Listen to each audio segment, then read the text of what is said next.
सोचले कि सुसाइड करे के होखे तो उधार चाहे परेशानी ही काफी होखेला।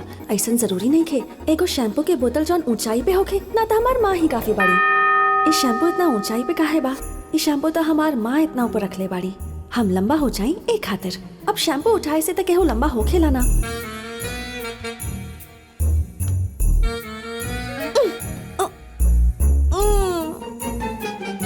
अगर शैम्पू के बोतल हाथे आई तबे बाल धो सकेलू, ना तो माथा पे तेल लगा के घर बैठा।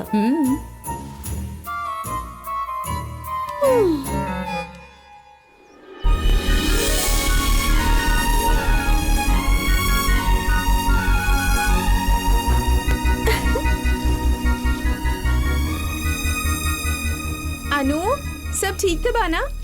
शावर होखित तो वर्ल्ड में एकरा से अच्छा बाथरूम कहीं ना होखित।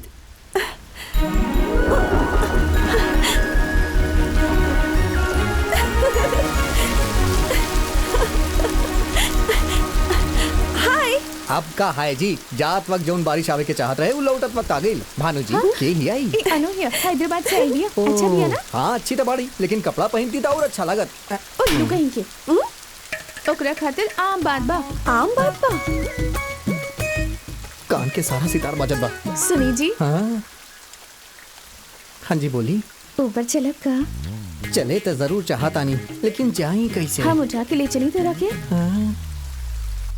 माँ हैदराबाद के पड़ोसी के बेटी भी है ना। तक का कैलसु? कुछ ना, बहुत अच्छा भी है। बहुत ही सीधा साधा लागेले।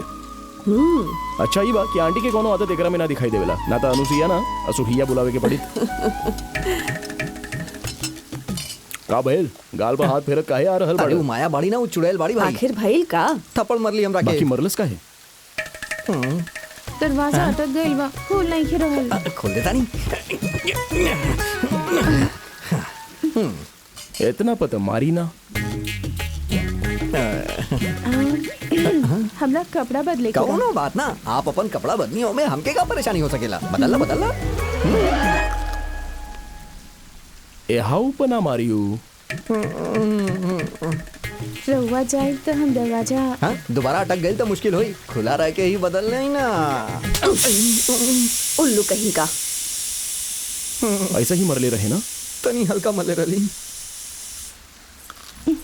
भैया हैदराबाद वाले बुला रहे बिया। I am just coming.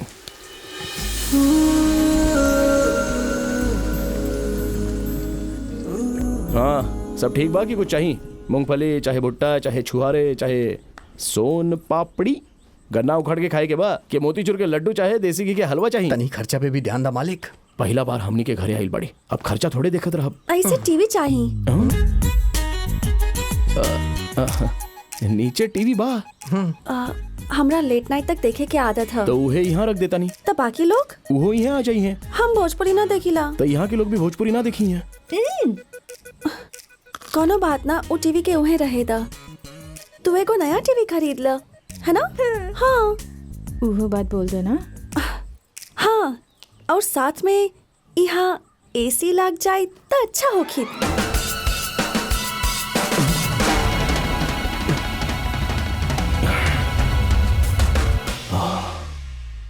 ए तरह के भयानक शब्द सुनला के बाद हमरा तनी एकांत चाहिला, ना तो दिल के खून खौल उठेला। का भइल रहे? ऐसा लगल कि केहू पुकरलस हमरा के। कुछ कहले रही रहुआ? एसी। एसी।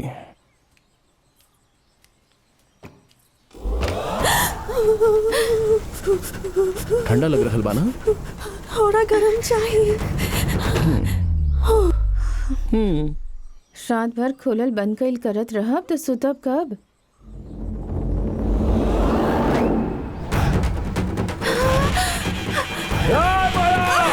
छोड़ब ना तोहरा के। हमरा के माफ कर दो। एसी के बिना भी इतना लोग नहीं के रात का। एगो लोहा के की लंबा रस्सी और लकड़ी के डंडा लेके आजा। एसी का अकेला दिखाइए देता नहीं। भाई पकड़, सुनिए एकरा के पकड़ी पकड़ी पकड़ी, बैठी पकड़ी, खींची। ये हो गई एसी। पकड़ी पकड़ी, हाँ अब पकड़ी। ये कंडीशन है। हमनी के जाए के बाद दोनों बारी बारी चला। बस, चल।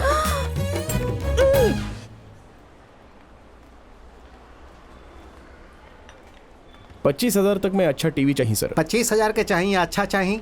दोनों जे में हो वैसन कॉम्बिनेशन के चाहिए। नहीं मिली। ऐसा कहब तो कैसे होगी, कुछ तो करे के होगी ना। हाँ हाँ हाँ हाँ, वो 50 के, इन 90 के।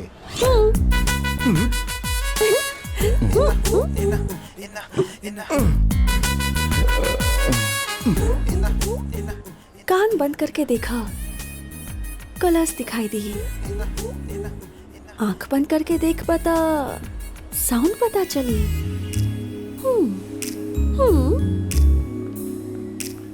मुंह बंद करके वह खरीदे खातिर कहा तारी। सब बंद करके तू पर्स लेके आ जाओ। लेके आवता नहीं साहब। अरे मिनरल वाटर से कुल्ला करब तो लोग कुछ और ना समझ लें। लेबल उतार दा।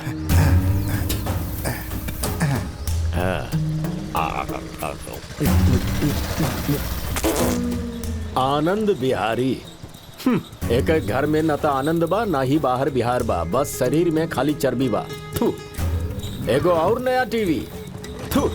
उधार हम दिला, हमरे घर में एगो टीवी बा, तोर घर में 2 गो काहे खातिर रे? तारा से उधार लेनी, नारायण जी की दुकान पर भी 200 टीवी बा। बात बढ़ करे ले। ये लड़की कौन बिया? अंकल जी के बेटी ही है। ई के हा? दूध बेचे वाला लागता। साहब कार में बैठ जाएं। गेट से घर के चौखट तक खातिर गाड़ी में बैठब ना तो सब लोग घमंडी समझिए, पैदले चला। लागता कोनो तबीला वाला हा। वैसे लड़की बिया बहुत खूबसूरत, जैसे एकरा के फुर्सत में बनावल गईल होके मन खुश हो गईल देख के। ये हमार कितना तारीफ कर रहल बा। तारीफ करे वाला बात कोनो नहीं है। कल हमार बेटा कुछ कलस तो ओकरा मरले, अब हम भी बोला तानी तक का कर ले। ऊ घमंडी हा। मतलब यह हा बैजनाथ, यही के बेटा कल आपके देख के कमेंट कैले रहे। दूध वाला बोल ले रहलू। एकरा के देख के हमरा अभी ही दूध वाला लागता। नमस्कार चौधरी जी। अरे ये सब हमरा पसंद नहीं है। का बेटा दर्द कम भइल? अरे छुअत रहा तो छू ले ना। चौधरी जी। अरे एक बार एकरा के सॉरी बोल दे, नीचे गिरल रहे तो एकरा बहुत चोट लगल रहे। दिखाओ रे। हाँ, और ये बेचारा के तो काने चल गईल। हम जौन बोला तानी ओकरा बार बार दोहरावे ले, ग्रामोफोन रिकॉर्ड जैसन। दिखा दे। आप कुछ कहनी का? देखला ना। ओकर जबान बहुत चलेला, जॉन फिसलेला। हमार हाथ बहुत चलेला, ऐसे वो फिसल गई। तो अब का करब? बच्चा जब पैदा होखे ना तब उनकर नाम ना रखे के चाहिए। जब वो बड़ हो जाए ओकर चाल चलन देख ला का करेला तब रखे के चाहिए। तब तक वो फलाना के लइका हा, ढिकना के लइकी या ए तरह बुलावे के तो हमनी चाहिए। देखिए रहल बानी ना, एकरा के बैजू के बेटा पुकारल जाला। अभी तक बहुत देर हो चुकल बा, अब ओकरा के सिखाव तौर तरीका। बैजनाथ के बैजू बोल रहल बा। चला अंदर चलल जाओ। चला।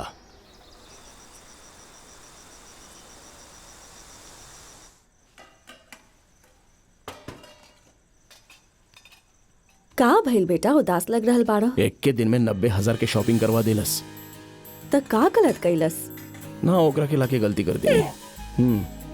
वो लड़की के बारे में जे भी लिखल रहे सब मिटा दा, नया सिरा से लिखा। ओकरा देखे खातिर एगो टीवी और रखे खातिर एगो टेबल, ऊपर से चैनल्स खातिर एगो केबल। वो तो एसी मांगत रहे, लेकिन हम रस्सी और लाठी से काम चला दीनी।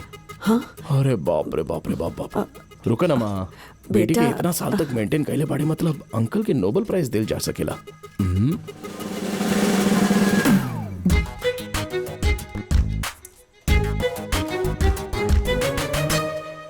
Push the mucker right into the mold, and one of the guys will pour the lead. End of his ass. End of story. What if somebody screws it up? We're fucked. You got खाना खाए ना आइलो, one shot at it. That's चल चलल all. जावा। We'll never have time to reset. खाना नहीं खे खाए के का चल के? You pull हाँ? खाना नहीं खे खाए के का? नीचे चलो ना। हमरा भूख नहीं खे। The ball, I won't. Well, you just better be right about काहे that thing not भूख नहीं wanting खेल you. लग रहल? Because if it wants out, that's how it's gonna go. Through काहे that तारा alcove, भूख नहीं खेल through लग you. रहल? घर में नया टीवी आयल बा ना, हैप्पीनेस से हमार पेट भर गइल बा। यही से हमरा भूख नहीं खे लग रहल। Where are you gonna be? I'll be around. What about Sorry. the others? Where are they? Pray. Sorry, एक दिन में इतना खर्चा करवा देलू है ना, ऐसे इसे कहाँ चला रहल बाड़ा?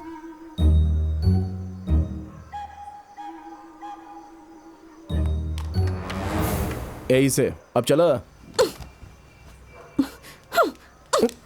तो रख इतना।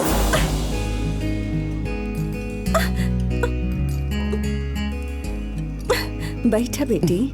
अब खा। हमरा नीचे बैठ के खाए के आदत ना हा। गुस्सा आइल का? ना आई का? माँ वो प्लेट उठाओ। खा बेटी, राउर बेटा बहुत जिद्दी है। हम बचपन में जब खाना ना खात रही तो हमार पिताजी भी हमरा के ऐसे प्लेट लाके तारा ही कमरा में खिलावत रहले। तोरा कैसे पता? तहार बोझ भला उठा पाई कोनो इंसान घर में बैठ के ऐसे हंस के बात करे तो हमरा खातिर बहुत बड़ बात बा। हमार मम्मी तो कभी ऐसा ना करेली, वो हमरा साथे। हम बहुत पढ़ब ऐसा सोच ले रही हूँ, लेकिन ना भइल। लेकिन म्यूजिक, डांस, एक्टिंग कोनो में तो फेमस हो जाए ऐसा भी सोच ली। पियानो सीखनी, टीचर भाग गई। डांस ट्राई कईनी, ओहो करत करत दोबारा ओ तरफ गईले भुला गईनी। और एक्टिंग जेबा रवा लोग खुदे देख ली। यहाँ पे एगो गटर बा, तोहरा पास एगो 10 रुपए की नोट बा और ऊ ओकरा में गिर गई। तोहरा पास बस उहे एगो नोट रहे। अब का करबू? एक्शन। घर में जाके अपन मम्मी से 100 रुपया के नोट ले ले। वो सुनना के बाद दोबारा इला पे मार दी है गहली। कोनो और चारा ना बचल तो मम्मी हमनी के कंपनी में हमरा के बैठावे के सोचली। अनुसुईया सॉल्यूशन। हमार जिंदगी के ही सॉल्यूशन नहीं खे तो हमार नाम के का सॉल्यूशन मिली? हम जाके तोहर केबिन रेडी करवावतानी, बाकी तब तक तू चुपचाप बैठल रहा।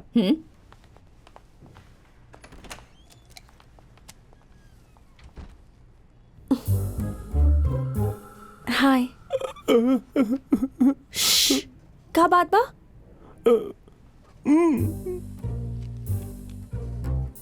हार्ट प्रॉब्लम बा? अरे बाप रे, ऑपरेशन खातिर 10,000 चाहिए। का हो पाई उसे? आधा करके छोड़ दी है। 1 लाख रुपया इतना ठीक बा ना? बचपना ही तो बा, गलती हो गई। 10,000 मंगलस तो 10 से देवे के चाहिए। वो बड़प्पन होखी। 1 लाख देबू तो पागलपन होखी। अनसोल्ड कंपनी हम तोहार नाम पे खोलले बानी। एकरा खातिर हम अपन रिश्ता पीछे छोड़ आइल बानी। जाना ताड़ू ना? अब वो सब जाए था लक्ष्मी। म्यूजिक ना आवे, डांस ना आवे, एक्टिंग ना आवे, ऑफिस भेजा तब काम ना आवेला। का बनल चाहती आई? केहू से शादी के ओकर पत्नी बनी, फिर माँ बनी, वो काम अच्छा से कर सकेली। मतलब ए तरह अपन पति से बहस तो ना करी, हर बात पे बच्चन के डरवाई थे ना। ऐसा छोट छोट बात तोहरा बिल्कुल समझ में ना आवेला लक्ष्मी। अनु, रउआ रउआ हमने दोनों के बीच दीवार खड़ा कैले बानी। हमरा मरे से पहले तो समझ जा कि हम तोरा के कितना प्यार करीला। मैडम खाना। मर गई बा हमार भूख।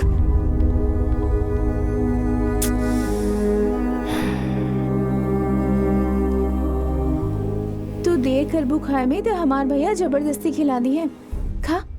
हमार घर पे शांति से डाइनिंग टेबल पे खाए के आदत रहे हमरा, लेकिन इनकर घर पे बहुत सारा हंसी के बीच में खाए बिल्कुल नया लागत रहे। घर बहुत अच्छा बा। लेकिन सीढ़ी चढ़ उतर तब पता चली। रवा के तो उठा के ले जाए वाला लोग बड़े, इसे पता ना चलेला। का? इतना ढील देल भी ठीक नहीं खे जी। ज्यादा दे देने का? बहुत। मम्मी जी जैसन कठोर बने के चाहिए। ऐसन का? हाँ बिल्कुल। महालक्ष्मी के बेटी काहिया ये ओकरा के काल दिखाई। हम जोन करल बानी ओकरा के समझे की कोशिश करा, ओकरा के ज्यादा आगे मत बढ़े दा। हाँ।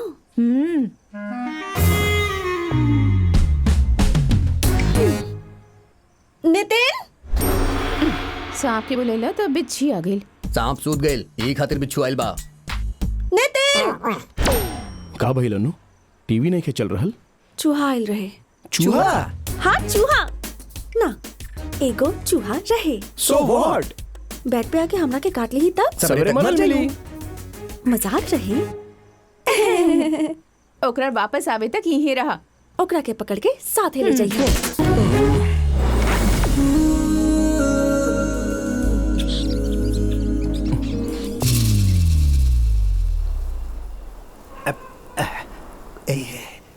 खुलल बा, अंदर घुस सकत बनी।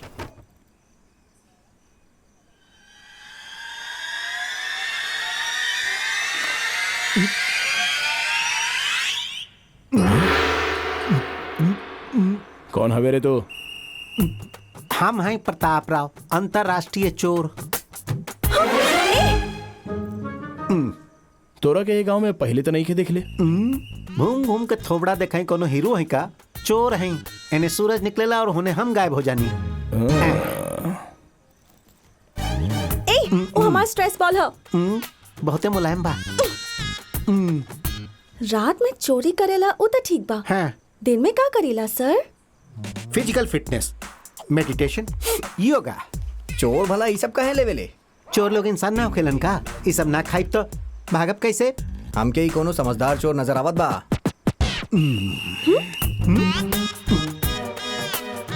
ए राउर फैमिली फोटो है का? तो फिर ये लड़की काहे नहीं खेओ में? हम यहाँ ना रहिला, आइल बानी, चल जाइब। हम तो हैदराबाद से बानी। Area? Jubilee hills. Jubilee hills? अरे वो तो हमारा ओकर एरिया। ओकर एरिया है मतलब? मतलब बड़का भैया ओकरा अलावा केहू चोरी नहीं कर सकत। 10 करोड़ में खरीद ले बाड़ा नु एरिया। 10 करोड़ में? 10 करोड़ का बोलत बाड़ा रे? आंध्रा के कैपिटलाइजेशन के बाद अब कर्नाटका में करोड़ों के बंटवारा होखेला। ओकरा सामने ते दाल में नमक जैसन बा। बड़ा लोगन के मुंह लगाता रे। बड़ा आइलैंड पूछे वाला। रुक जा भाई। रुक रे सर। बात तो पता के बताइले बड़े, लेकिन जौन ले ले बड़े वो सब दे दे। बड़ा मेहनत सुपर आयल नहीं सर। ऐसे कहा था जैसे बड़ा मेहनत करके आयल बा, दीवार चढ़ के आयल बा। तू अपन मुंह बंद करा। चोरा के तो सर कम से कम इतना मेहनत खातिर 100 रुपया। चिल्लर बा का? 2 मिनट रुकी, बगल वाला घर से चुरा के लावता नहीं। ना चाहिए, जाओ।